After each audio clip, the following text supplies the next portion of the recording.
What's up, you guys? If you guys saw yesterday's tutorial, then you probably made a request to us to make this kick for you guys. So, yeah, you guys really want to know how to make these kicks, so I'm going to show you guys how to do it. And on top of that, just in case you don't have the plugins I'm using for, on the way I make my kicks, I'm going to give you guys two samples that I made from this session. So, it'll pretty much be a clean kick and a processed kick. So that will be linked in the description below. It'll take you to my Facebook page, and then from there you go the free download section, and you'll be able to download those kicks from there. And also you'll probably see all those other presets and stuff that I have there, and I upload a lot of presets and stuff and free stuff periodically there, so be sure to stay to watch out for that and look out for those new things. So these are the two samples I will give to you guys. It's pretty much taken from the main kick here. This is the kick I made for this song. It didn't take me long to do. It took like 10 minutes or so. And let's see. This is what the processed one sounds like.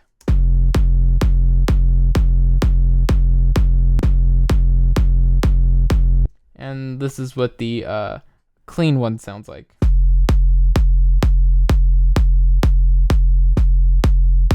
So, those will be there, and that is just for those people that don't have the plugins I use to make this main kick, which I will now get into. So, what I use to make my kicks for this kind of genre is usually it's a combination of Bism and Homicide. So, Homicide is just what gives that extra distortion, and that's what you're hearing in the processed sample that I made. And we're going to turn that off for right now. So we're just going to turn off Homicide, and we're going to listen to Bism, which is made by Intelligent Sounds and Music. It's a Dutch company, I believe, and it probably costs like $40 or something like that. Really, really recommend this plugin if you're going to be doing this kind of style of music and you want kicks like that. And also, very soon I'm going to... hold on, my phone's ringing here. Very soon, we're gonna start selling. I'm gonna start making sample packs. So I make kicks in a lot of crazy ways. I sample weird things, and I make them here in Bism, and I make them in other synthesizers. So if you guys very soon like, comment, subscribe. Let me know what you guys think about a $10 sample pack with like 180 kicks for this genre and in different keys and stuff like that. So we'll be doing that too. And the way I usually make kicks with Bism is I'll start from left to right, and I'll pretty much go top to bottom on each side, and that's kind of what I do there.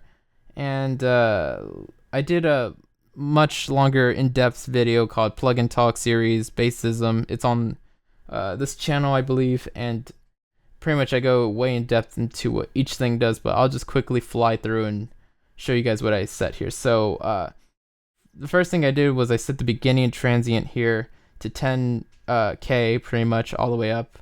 I set that to last 98.3 milliseconds.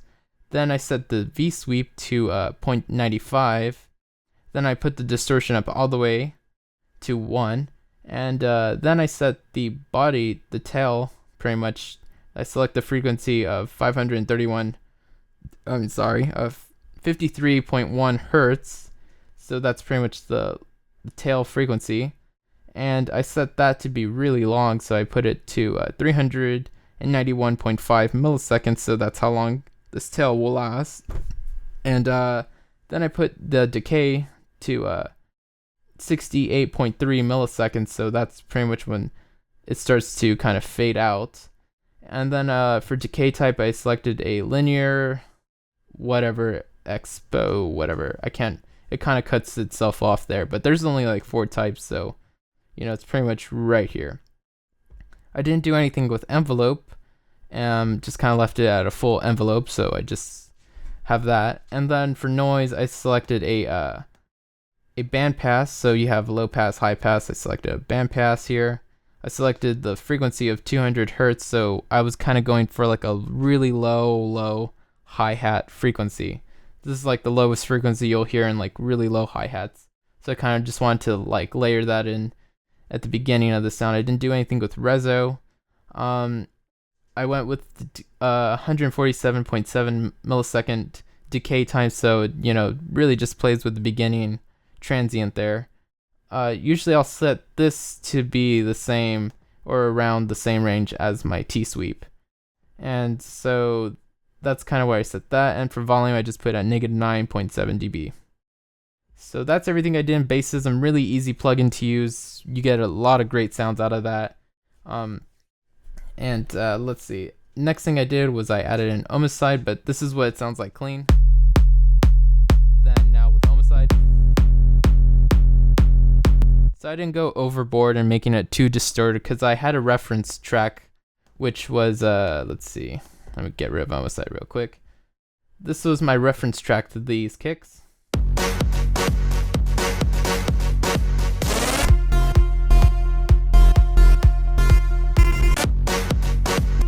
So you can hear that they're similar, and the distortion in the original wasn't overdone, which I really like. It's kind of just a nice poofy, punchy kick.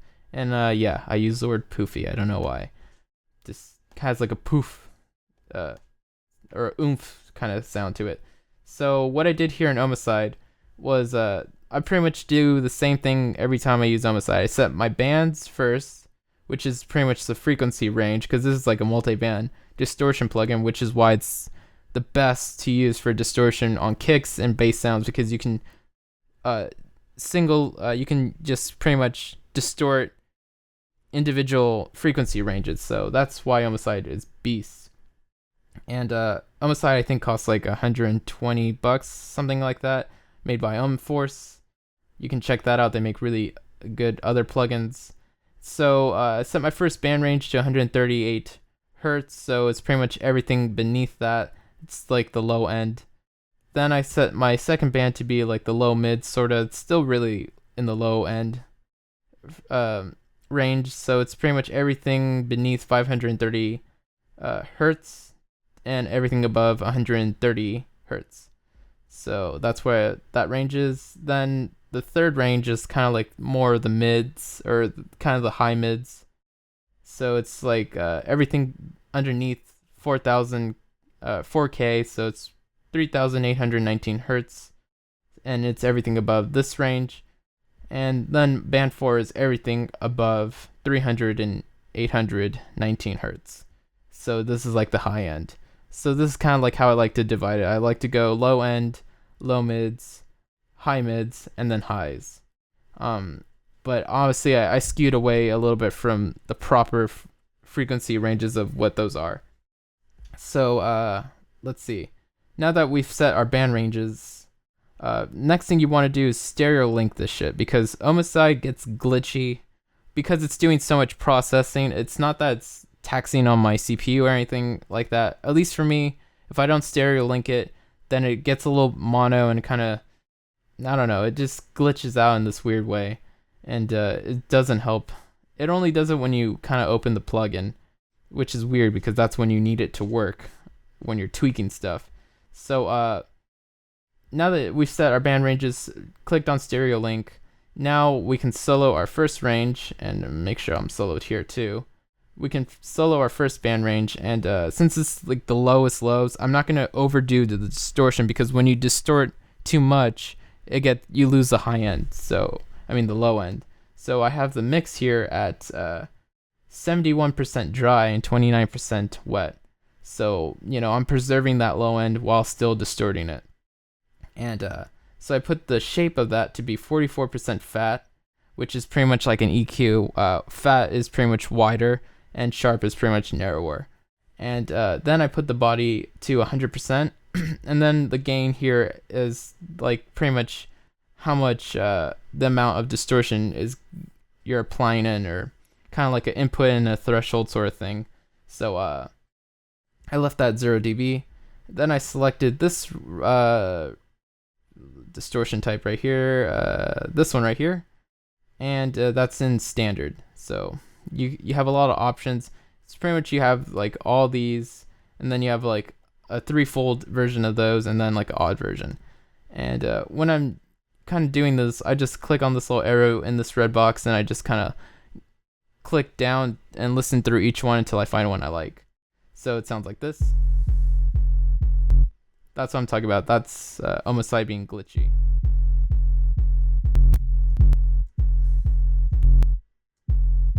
It's only playing out one side right now. It's so weird. Just kind of gonna bypass it a bunch and then.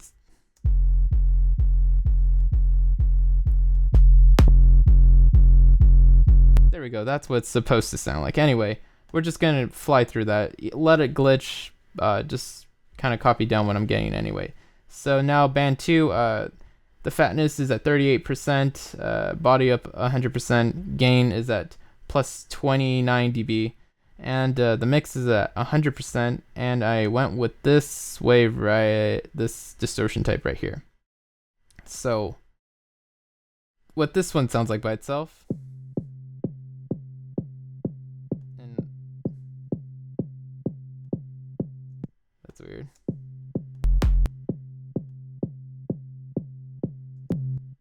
Oh, I have a theory here. Okay, whatever. So that's kind of why I set band 2 2. 2 2. That's a weird sentence. And band 3 now. So it's neutral, so it's pretty much right down the middle between fat and sharp. Body's at 100%. Gain is at plus 7 dB. And I went with this distortion type right here. And the mix for this one is at 66% dry, 34% wet. And I didn't even do anything to the high end because I didn't want to distort that. And that's everything I did for my main kick. And then all I did in addition to that, I don't have anything on my group or my master that's affecting these kicks in any way. So this is my main kick, how I made that. The only thing I did was I just layered in another kick to kind of add in more punch to the beginning of it. So this is what that sounds like. I'll turn off the EQ and transient master here. So it's a very typical kick, just very boring, very dry.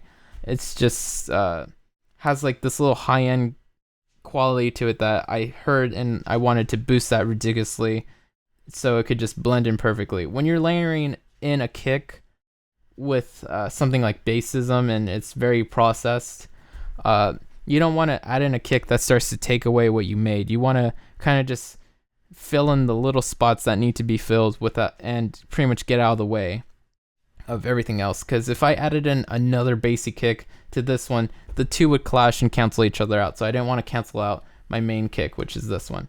So now with the EQ, I just killed a little bit of that low end. It wasn't a very low end kick anyway to start with, so that helped. I didn't have to cut out too much. Then I cut out the 1K range by like 8 dB. So just to leave a lot of that, to cut out a lot of that unnecessary frequency from this kick. Then I boosted the 5K range by like 12 dB. So it's just totally ridiculous right there. And see what you hear here. What I did with the EQ was I just made pretty much, I just really just wanted to hear that high end. And then with Transient Master here, which is a Native Instruments Complete 9 bundled plugin, or you could buy it individually off Native Instruments website, I think. I just added 35% attack and killed the tail, which is called sustain here, by 68%. So that way I'm just I'm not hearing the body and tail drag out. I'm just kind of killing it really quick, so it's just really just the punch and just this frequency of the kick. And if you don't have any transient plugins, you can also just go fades in any DAW. I'm sure every DAW has a fades, and you can just fade out the tail and just bring this all the way to the left to kind of get the most you can out of the attack. But obviously the downfall with this is you can't make the attacks even sharper than what they are with fades. So that's everything I did, you guys. Like, subscribe, comment, share, whatever. Let us know what you guys think about this, and if you guys want to hear or are excited about a sample pack of kicks, just kicks in this kind of genre, let me know. Again, it'll be like $10. It'll be 180 kicks, so it'll be a big big sample pack, and they'll be really great. So thanks guys for watching. Lates.